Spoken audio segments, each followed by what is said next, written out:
10 محرم الحرام کو کربلا کا واقعہ رونما ہوا تو اس موسم میں اطراف و اکناف عالم میں اس حوالے سے بات ہوتی ہے، ذکر کیا جاتا ہے۔ اہل محبت حضرت امام حسین رضی اللہ تعالی عنہ کے حضور خراج عقیدت اور خراج محبت پیش کرتے ہیں۔ یہ حق و باطل کا معرکہ تھا، جھوٹ اور سچ کا مقابلہ تھا،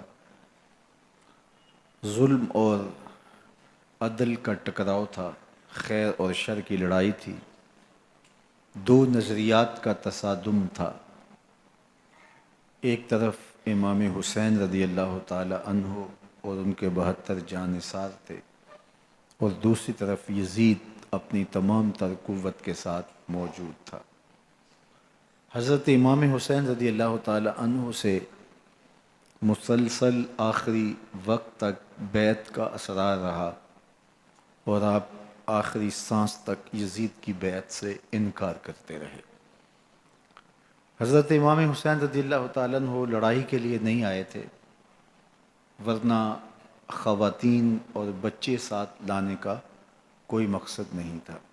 آلات حرب و ضرب بھی نہیں تھے۔ عرب جو اپنے ساتھ سفر پہ معمول کی تلواریں اور اسلحہ جات رکھتے ہیں وہی تھے، اور آپ کو پیشکش بھی کی گئی۔ ترماح بن عدی بن حاتم نے، یہ حاتم تائی کا پوتا تھا، کہا کہ آپ میرے ساتھ ہمارے علاقے میں چلے جائیں۔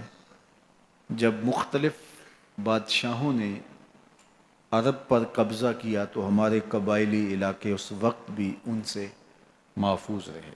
ہم آزاد قبائل ہیں، میں چند دنوں میں آپ کی پشت پر 30,000 کا لشکر کھڑا کر دوں گا جو جانثار ہوگا۔ لیکن حضرت امام حسین رضی اللہ تعالیٰ عنہ نے ترماح بن عدی کی اس پیشکش کو قبول نہیں کیا اور آگے بڑھے۔ دشت نینوا میں، جسے دشت کربلا بھی کہتے ہیں، حر بن یزید ریاحی 500 سواروں کو ساتھ لے کر کے حضرت امام حسین کو محصور کر دیتا ہے، اور پھر یزید کا لشکر وہاں جمع ہونا شروع ہو جاتا ہے۔ 22,000 یا 30,000 کا لشکر امام حسین رضی اللہ تعالی عنہ کے اطراف میں لگا دیا گیا۔ 3 دن تک اس خانوادے کے لیے پانی بند کر دیا گیا۔ پانی کے بغیر تو انسان کی زندگی معطل ہو جاتی ہے، اور 3 دن کی مسلسل پیاس، اور پیاس میں بلکتے 6 ماہ کے بچے، خواتین اور بوڑھے۔ لیکن عزیمت کی راہوں کے یہ مسافر کسی صورت بھی یزید سے بیعت کرنے پہ آمادہ نہ ہوئے۔ یہ ایک حیلہ تھا کہ پانی بند کریں گے، بچے بلکیں گے، خواتین بے چین ہو جائیں گی تو یہ مجبور کر دیے جائیں گے۔ لیکن کہا تم جو کرنا ہے کرو۔ یہ بات طے شدہ ہے کہ ہم یزید سے بیعت نہیں کریں گے۔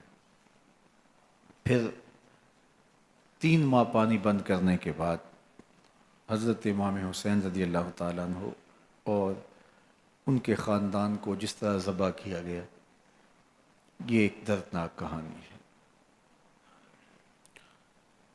72 افراد کربلا میں شہید کر دیے گئے۔ اہل حق کا یہ قافلہ بھوک اور پیاس سے نڈھال تھا، لیکن عزیمت کی راہوں کا یہ مسافر سرنگوں نہیں ہوا اور یزید کے ہاتھ پہ بیعت نہیں کی۔ امام حسین رضی اللہ تعالی عنہ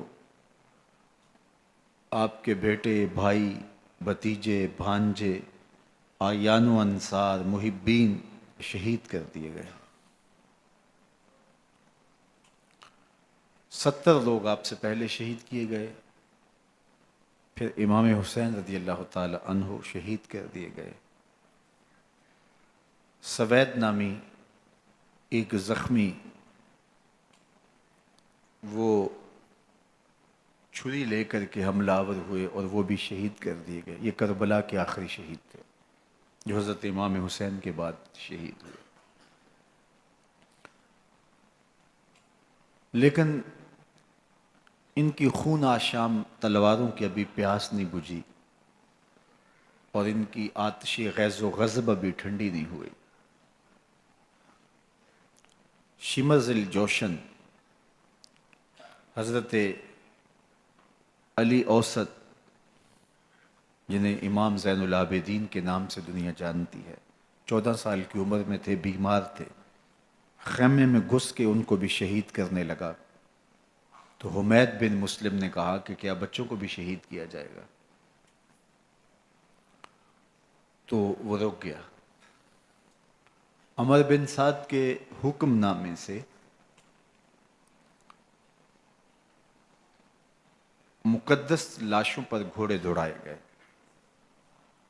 حتیٰ کہ ان کی ہڈیاں چور چور ہو گئیں اور شہیدوں کے سر نیزوں پہ چڑھا دیے گئے.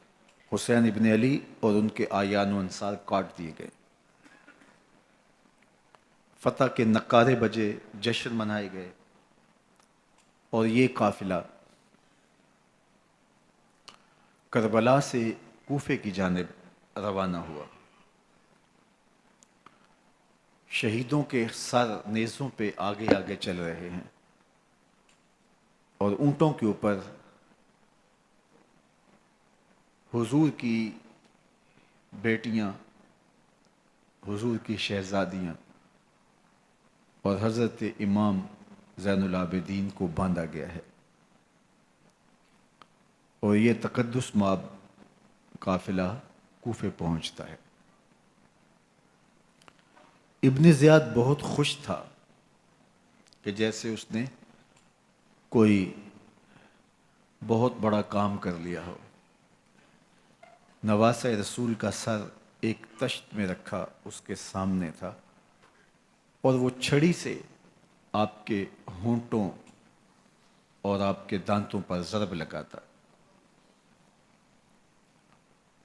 حضرت زید بن ارقم رضی اللہ تعالی عنہ صحابی رسول اس مجلس میں موجود تھے. وہ کھڑے ہو گئے، غصے سے ان کا بدن کانپ رہا تھا اور آپ نے کہا، ظالم، چھڑی کو یہاں سے ہٹا لے.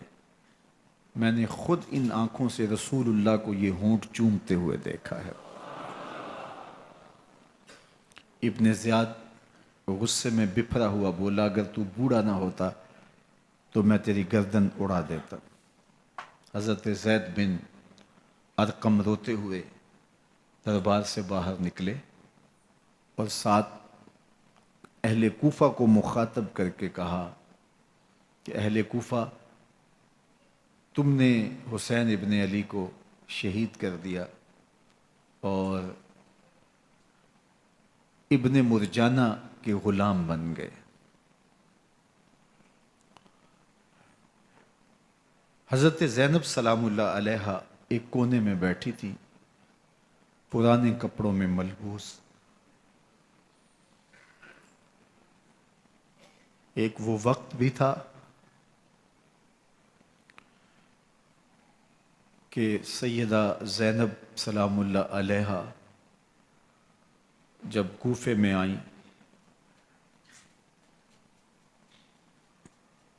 سیدنا علی المرتضیٰ کے زمانے میں، ان کے دور خلافت میں دارالخلافہ کوفہ متعین ہوا. تو یہ مدینے سے کوفے آئیں تو اس وقت کوفے کی معزز خواتین نے ان کا استقبال کیا. خلیفۃ المسلمین کی شہزادی، رسول اللہ کی بیٹی سیدہ فاطمہ الزہرا کا عکس حضرت زینب سلام اللہ علیہا کوفے میں داخل ہوئیں. تکریم، عزت اور وقار کے ساتھ آپ کا استقبال کیا گیا اور آپ خواتین کو درس قرآن دیتی، حضور کی شریعت سکھاتی. اور آج وہی کوفہ ہے، وہی دیوار و در ہیں، اور وہی زینب ہے، اور آج زینب کے ساتھ حسین ابن علی کا کٹا ہوا سر ہے۔ پرانے کپڑوں میں ملبوس حضرت زینب سلام اللہ علیہ آج اسی کوفے میں داخل ہوئی ہیں۔ دارالامارت کے ایک کونے میں تشریف فرما ہے کہ ابن زیاد پوچھتا یہ خاتون کون ہے؟ حضرت زینب خاموش رہیں۔ اس نے دوسری مرتبہ پوچھا، آپ پھر خاموش رہیں۔ تیسری مرتبہ پوچھا، آپ پھر خاموش رہیں۔ پھر ایک لونڈی نے بتایا یہ زینب بنت علی ہیں۔ تو اس کے سامنے حضرت امام حسین کا کٹا ہوا سر پڑا تھا، اور وہ حضرت زینب سے مخاطب ہو کے کہنے لگا کہ اللہ نے تمہیں شکست دی اور یزید بن معاویہ کو فتح عطا کی۔ تو حضرت زینب سلام اللہ علیہ پھر دربار ابن زیاد میں ایک خوبصورت خطبہ عطا کیا۔ زینب بول رہی تھی، لگ رہا تھا مولا کائنات بول رہے ہیں۔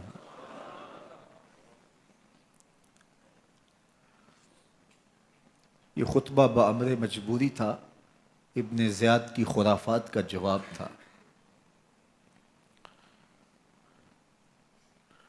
تو ابن زیاد سے اس کا جواب تو نہ بن پڑا، لیکن کہنے لگا کہ بڑی مکفہ اور مسجع گفتگو کی، تمہارا باپ علی بھی بہت اچھا شاعر تھا۔ تو سیدہ زینب سلام اللہ علیہ نے فرمایا ہمیں مکفہ گفتگو سے کیا غرض، یہ تو ایک حقیقت ہے جو ہم نے بیان کی۔ تو حضرت علی اوسط امام زین العابدین بھی پاس تھے، تو دیکھ کر کے کہنے لگا کہ یہ لڑکا کون ہے؟ تو فرمایا میں علی بن حسین ہوں۔ تو کہا کہ انہیں تو قتل کر دیا گیا۔ کہا وہ میرے بھائی تھے اور ان کا نام بھی علی تھا، میرا نام بھی علی ہے۔ تو اس نے کہا کہ اس لڑکے کو لے جاؤ اور قتل کر دو۔ حضرت زینب علی اوسط امام زین العابدین کے ساتھ چمٹ گئیں اور کہا کہ اگر تم اسے قتل کرو گے تو اس کے ساتھ مجھے بھی قتل کرنا ہوگا۔ تو ابن زیاد کہنے لگا کہ یہ عورت سچ کہتی ہے، واقعی اس کے جذبات یہی ہیں۔ اور الصلاۃ جامعہ کی پکار کے ساتھ مسجد کوفہ میں آ گیا۔ کوفے کے لوگ سارے ابن زیاد کے سامنے تھے۔ امام حسین کا کٹا ہوا سر ابن زیاد کے سامنے تھا، اور اس نے کہا کہ اللہ نے یزید بن معاویہ کو فتح دی اور کذاب ابن کذاب معاذ اللہ حسین ابن علی کو شکست دی۔ جب اس نے یہ بات کہی تو عبداللہ بن عفیف الازدی رضی اللہ تعالی عنہ موجود تھے، وہ کھڑے ہو گئے۔ غصے سے ان کا بدن کانپ رہا تھا، اور آپ نے پوری ہمت کے ساتھ ابن زیاد کو جواب دیتے ہوئے کہا، ظالم، حسین سچا، حسین کا باپ بھی سچا، تو جھوٹا، تیرا باپ بھی جھوٹا، جس نے تجھے امیر بنایا وہ بھی جھوٹا۔ تو ابن زیاد نے جب اپنے بارے عبداللہ بن عفیف سے یہ بات سنی تو اس نے حکم دیا کہ ان کا سر کاٹ دیا جائے، اور پھر حضرت عبداللہ ابن عفیف رضی اللہ تعالی عنہ کو شہید کیا گیا اور ان کی لاش کو سولی چڑھا دیا گیا۔ حق کی راہ کے یہ مسافر اپنی جان کس طرح راہ خدا میں سپرد کر رہے تھے۔ اہل کوفہ سہمے ہوئے، ڈرے ہوئے ابن زیاد کے دربار میں بیٹھے تھے، اور امام حسین رضی اللہ تعالی عنہ کے قتل کا، ان کی شہادت کا انہیں دکھ تو تھا، لیکن ان کے اندر ہمت، طاقت اور توانائی نہیں تھی۔ ان کی تلواریں یزید کے ساتھ رہیں اور دل امام حسین رضی اللہ تعالی عنہ کے ساتھ رکھنے کی بات کرتے تھے۔ پھر یہ قافلہ کوفہ سے چلتے چلتے دمشق کی جانب عازم سفر ہوا۔ ایک اونٹ پہ تین تین لوگوں کو سوار کیا گیا تھا۔ امام زین العابدین کو سوار بھی کیا گیا اور بدن پر زنجیریں بھی باندھی گئیں، جکڑ کر کے سواری پہ بٹھایا گیا۔ اللہ اکبر! جہاں جہاں سے یہ لوگ گزرتے لوگوں کو ان کی حالت پہ رحم آتا۔ بہت سارے لوگ نہیں جانتے تھے یہ کون ہیں۔ عمومی طور پہ راستوں میں یہی بتایا گیا کہ کچھ باغی لوگ ہیں جنہوں نے حکومت سے بغاوت کی، تو ان کے کیفر کردار تک پہنچا دیا گیا۔ راستے میں ایک گرجا گھر آیا اور وہاں یہ لوگ رات رکتے ہیں۔ گرجا گھر کی دیوار پہ لکھا ہوا تھا اترجو امت قتلت حسین شفاعت جدہ یوم الحساب، کیا وہ امت جنہوں نے حسین ابن علی کو شہید کیا قیامت کے دن انہی کے نانے سے شفاعت مانگیں گے؟ کس منہ سے شفاعت طلب کریں گے؟ اسی حسین ابن علی کے نانا سے، جن کے بیٹے کو، جن کے شہزادے کو، نواسے کو ان لوگوں نے شہید کیا۔ جب یہ تقدس مآب قافلہ دمشق پہنچا تو راستے میں ایک شخص قرآن مجید کی تلاوت کر رہا تھا، اپنے مکان کی چھت پہ بیٹھ کے تلاوت کر رہا تھا، اور یہ قافلہ اس طرح سے گزر رہا تھا کہ شہیدوں کے کٹے ہوئے سر نیزوں کی نوک پہ تھے، اور عصمت شیار خواتین اور امام زین العابدین اونٹوں پہ بندھے ہوئے تھے۔ تو پڑھنے والا تلاوت کر رہا تھا کہ کہف اور رقیم یہ ہماری نشانیوں میں سے بڑی عجیب نشانیاں ہیں۔ تو جب وہ پڑھ رہا تھا تو سر حسین سے آواز آئی یا تالی القرآن، اے قرآن پڑھنے والا، اصحاب کہف سے زیادہ عجیب قتلی و حملی، میرا قتل کرنا اور نیزے کی نوک پہ چڑھایا جانا ہے۔ یہ قافلہ یزید کے دربار میں پہنچتا ہے۔ یزید بہت خوش ہوا اور اس نے حضرت امام زین العابدین رضی اللہ تعالیٰ عنہ سے کہا کہ تمہارے باپ نے میری حکومت کے خلاف بغاوت کی اور وہ اپنے انجام کو پہنچے۔ تو آپ نے جواب میں قرآن مجید کی آیات کی تلاوت کی اور اہل بیت کے مناقب اور فضائل بیان کیے۔ سیدہ زینب سلام اللہ علیہا کا ایک خطبہ اہل بیت کی عظمت، مناقب اور فضائل میں یزید کے دربار میں اپنی انوکھی اور البیلی شان رکھتا ہے۔ یزید پہلے تو خوش ہوا، لیکن جب اس نے لوگوں کے چہرے دیکھے تو وہ پریشان ہو گیا، حتیٰ کہ یزید کے دربار میں ایک عیسائی سفیر آیا ہوا تھا، تو اس نے جب کٹے ہوئے سر دیکھے اور خستہ حال سادات کی شہزادیوں کو دیکھا تو اس نے کہا یہ کون لوگ ہیں؟ تو اسے بتایا گیا، تو اس نے بڑے تاسف کا اظہار کیا، کہا کتنے بد نصیب لوگ ہو، ہمارے پاس حضرت عیسیٰ علیہ السلام کے گدھے کا کھر موجود ہے اور ہم اسے بھی عزت کی جگہ پہ رکھے ہوئے ہیں، اور تم کتنے بدبخت ہو، اپنے رسول کے نواسے کو شہید کر دیا۔ بے مروت بے وفا تیرا بھی کیا افسانہ ہے، جس نے اپنی ہی شمع کو گل کیا تو وہ پروانہ ہے۔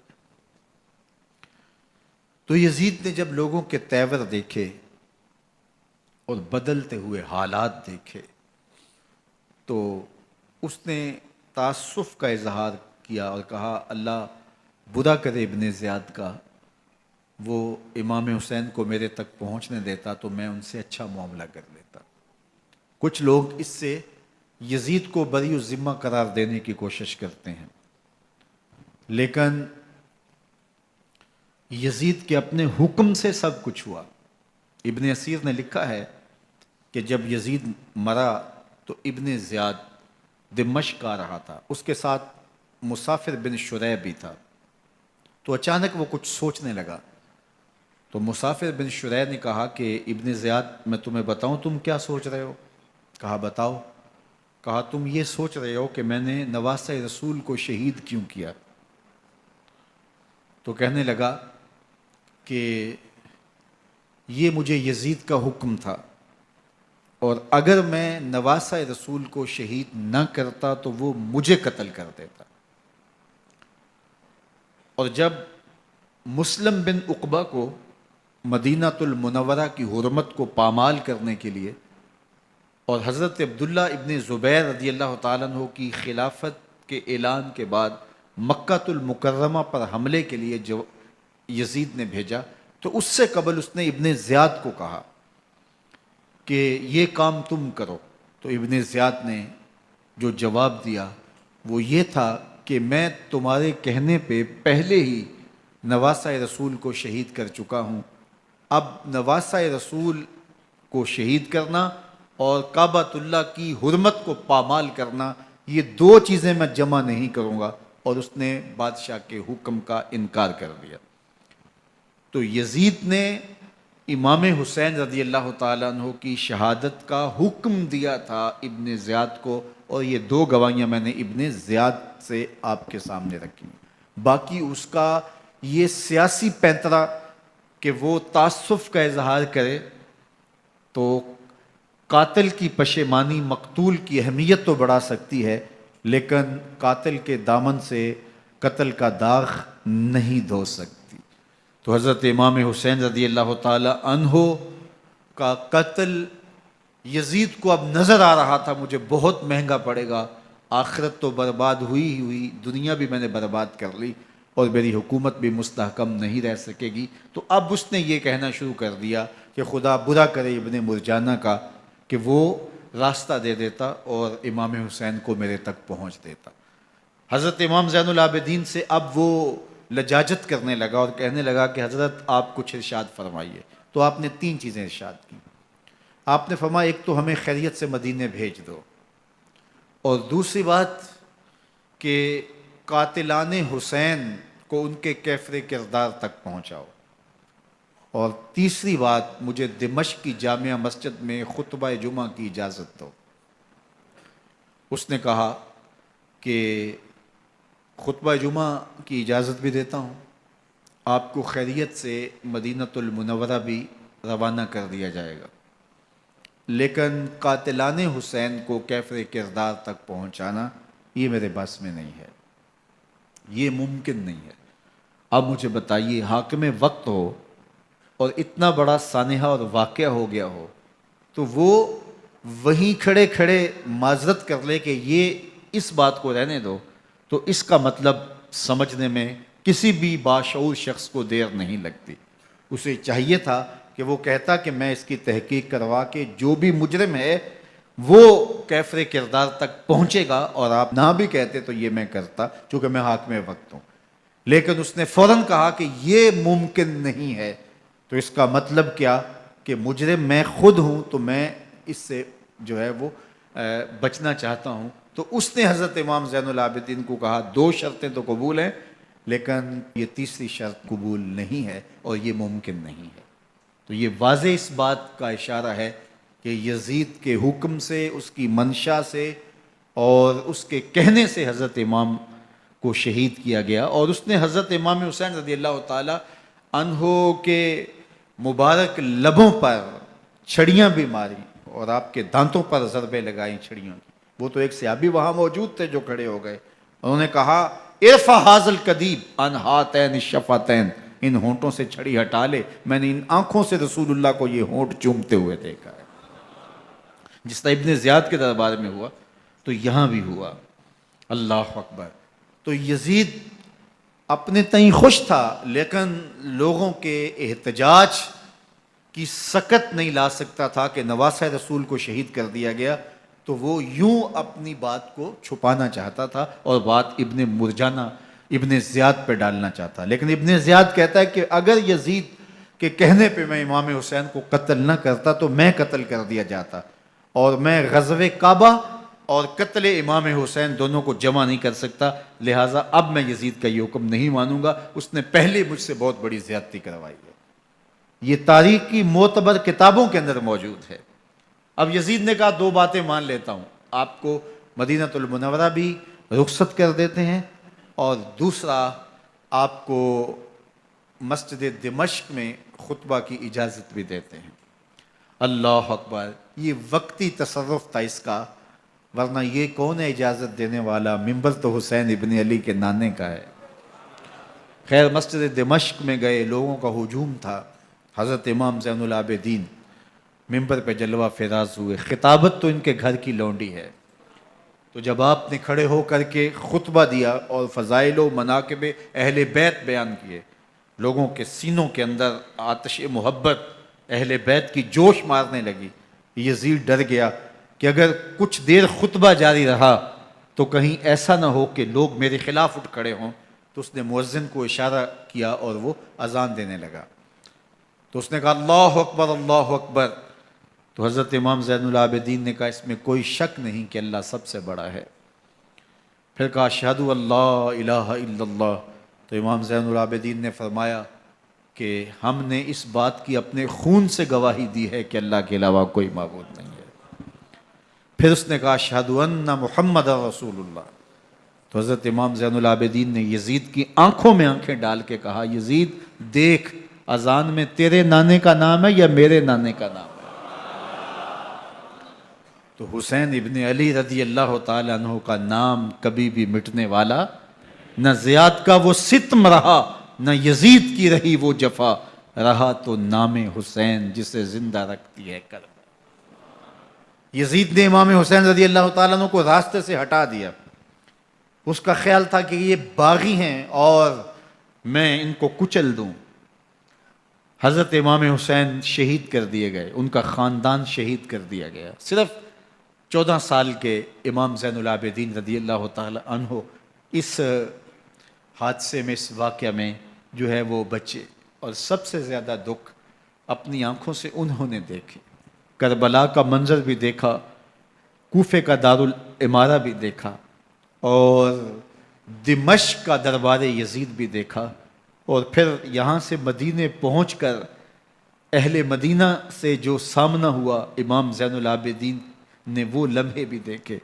کہتے ہیں اس واقعہ کربلا کے بعد حضرت امام زین العابدین کبھی ہنسے نہیں تھے، جب بھی پانی پینے لگتے تو رو پڑتے، انہیں شاید سکینہ کی پیاس یاد آ جاتی تھی۔ امام زین العابدین کا رنگ زرد ہو جاتا جب کربلا کی یاد آتی، اور بسا اوقات شہر سے وحشت ہونے لگتی اور دور باہر نکل جاتے اور جا کر کے وہاں خیمہ گاڑ لیتے اور مہینہ مہینہ وہاں ذکر و فکر اور عبادت میں لگے رہتے۔ امام زین العابدین کے ہاتھوں میں ہتھ کڑیاں، پاؤں میں زنجیریں، اور اونٹ پہ باندھ کر کے جب حضرت امام زین العابدین کو شہیدوں کی لاشوں کے قریب سے گزارا گیا تو غشی پہ غشی طاری ہو رہی تھی امام زین العابدین پہ، اور وہ گھڑیاں بھی امام زین العابدین پر کتنی دردناک تھیں کہ جب شہزادیاں اونٹوں کے ساتھ باندھی گئی تھی اور امام زین العابدین اپنے بابا کا سر اپنے سامنے چلتا ہوا دیکھتے تھے، اور یہ دردناک لمحے کہ جب رات کی گھڑی آئی تو زینب سلام اللہ علیہ نے دیکھا کہ زین العابدین کے آنسو نہیں تھمتے اور ان کو غشی پہ غشی آتی ہے، تو وہ آگے بڑھ کے ان کو اپنی آغوش میں سمیٹتی ہیں اور کہا زین العابدین کیا ہوا؟ کہا کہ پھپھو جان اگر ہو سکے تو بابا کا سر کچھ دیر کے لیے میری گود میں نہیں آ سکتا ہے۔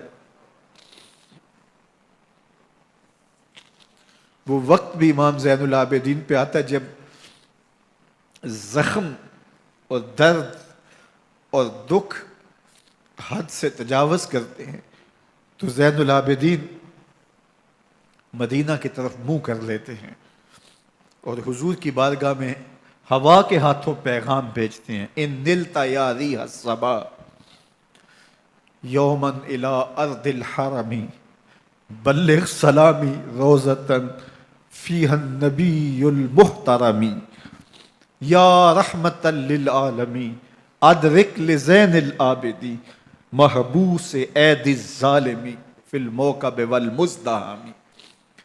امام زین العابدین نے یہ سارا دردناک منظر اپنی آنکھوں سے دیکھا اور یہ سارے دکھ سہے۔ امام زہری کہتے ہیں کہ ولید کے زمانے میں دوبارہ امام زین العابدین کو پکڑ لیا گیا اور ان کے ہاتھوں میں دوبارہ ہتھ کڑیاں اور پاؤں میں بیڑیاں ڈال دی گئیں۔ میں ملنے گیا تو جو ہی امام کے ہاتھوں میں ہتھ کڑیاں دیکھی تو میرا دل ڈولنے لگا اور میری آواز گلے میں دب گئی اور آنسو تھے کہ تھمتے نہیں تھے۔ تو امام زین العابدین نے مجھے دیکھا تو مجھے تسلی دیتے ہوئے کہا زہری کیا ہوا تمہیں؟ تو میں نے کہا حضرت کربلا میں تھوڑے دکھ دیکھے تھے اور اب یہ حالت مجھ سے دیکھی نہیں جا رہی۔ تو امام زین العابدین نے ان زنجیروں کو اور ان ہتھ کڑیوں کو جن سے آپ جکڑے گئے تھے جھٹکا دیا، لوہے کی زنجیریں ٹوٹ گئیں۔ کہا زہری ہم اللہ کی تقدیر پہ راضی ہیں ورنہ یہ زنجیریں کیا ہوتی ہیں۔ امام زین العابدین کو اللہ نے عزتوں سے نوازا تھا، ہر دور کے حاکم وقت ڈرتے تھے اور ان کی عزت سے حسد کرتے تھے۔ ولید بن عبد الملک بنو امیہ کا بڑا تگڑا حکمران گزرا ہے۔ ایک دن طواف کرتے کرتے حجر اسود کے سامنے آیا اور اس کے دل میں آیا کہ میں حجر اسود کو بوسہ کروں، لیکن رش اتنا تھا کہ آگے بڑھنے کی ہمت نہ ہوئی اور پیچھے ہٹ کے کھڑا ہو گیا کہ رش کم ہوتا ہے تو میں حجر اسود کو چومتا ہوں۔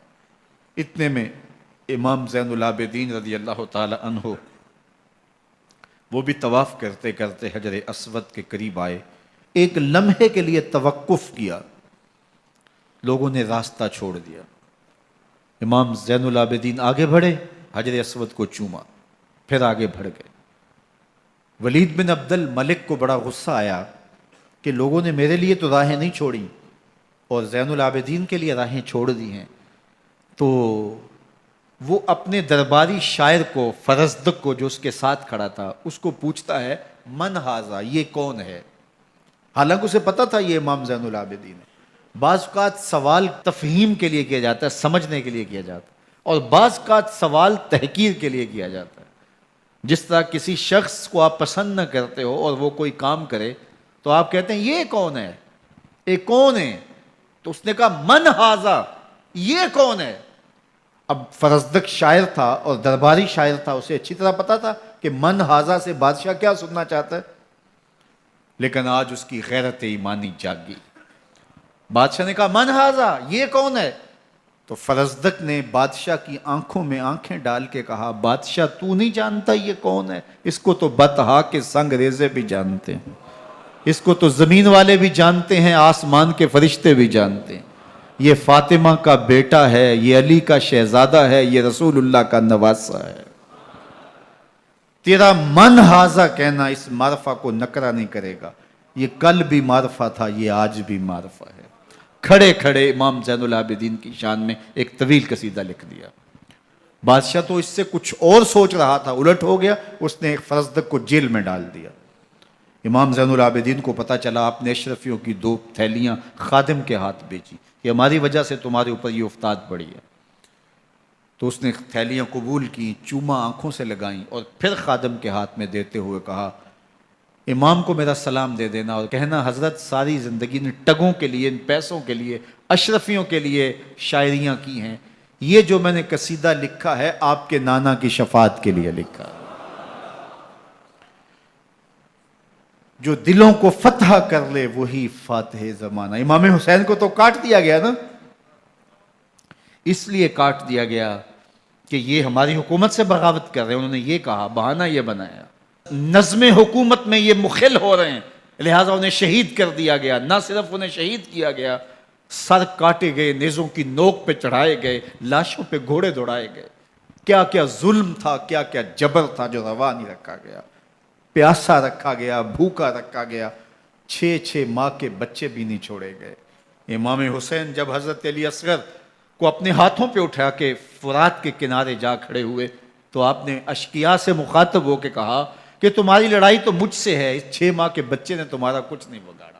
چلو سے پانی بھرا تاکہ اصغر کا حلق تر ہو جائے، تو پانی ابھی حلق تک نہیں پہنچا، 2 شاخہ سنسناتا ہوا تیر آیا اور علی اصغر کا گلا چیر گیا۔ اور کہتے ہیں وہ جو تیر تھا جو حضرت علی اصغر کا گلا چیر کے آگے گزرتا ہے، وہ تیر تھا جو جانوروں کو مارنے کے لیے استعمال کیا جاتا ہے۔ گردن لٹک جاتی ہے، خون بہنے لگتا ہے، امام حسین اس خون کو آسمان کی طرف اچھال کے کہتے ہیں مالک حسین کی یہ قربانی بھی قبول فرما لے۔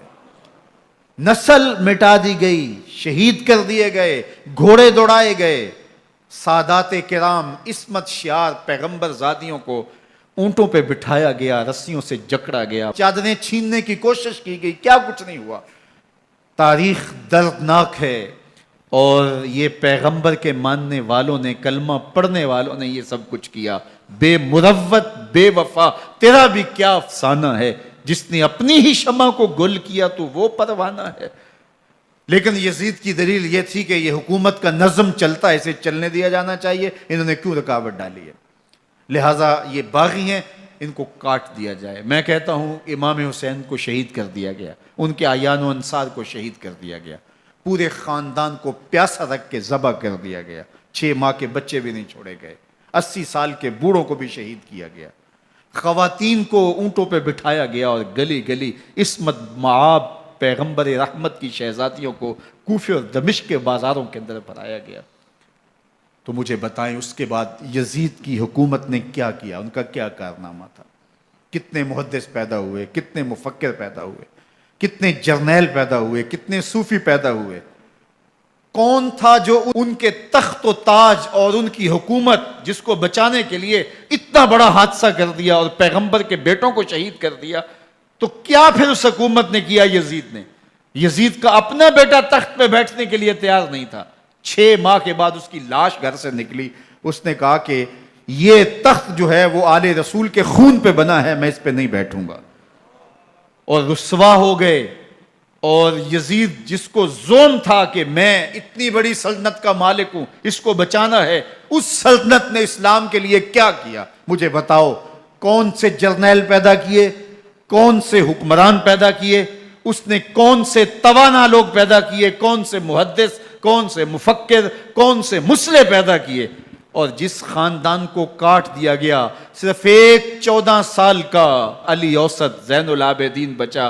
اور ذرا حسین ابن علی کی نسل دیکھو، جعفر صادق کس نسل سے ہیں، باقر العلوم کس نسل سے ہیں، حضرت غوث اعظم کس کے شہزادے ہیں، حضرت داتا گنج بخش علی حجویری کس کے بیٹے ہیں، اور حضرت معین الدین چشتی اجمیری کس کے بیٹے ہیں؟ آج زمانے کو جو بھی دیا ہے حسین کے بیٹوں نے دیا ہے۔ یزید تخت بچا کر بھی امت کو کچھ نہ دے سکا، اور امام حسین نے سب کچھ لٹا کے امت کو ایمان کی بہاریں عطا کر دی۔ آج جہاں بھی منبر و محراب کی رونق نظر آ رہی ہے، اس کے پیچھے حسین کا کوئی بیٹا کھڑا ہوا نظر آئے۔ اللہ اکبر! اس دین کے خاکے میں رنگ ہی حسین ابن علی کے خون نے بھرا ہے۔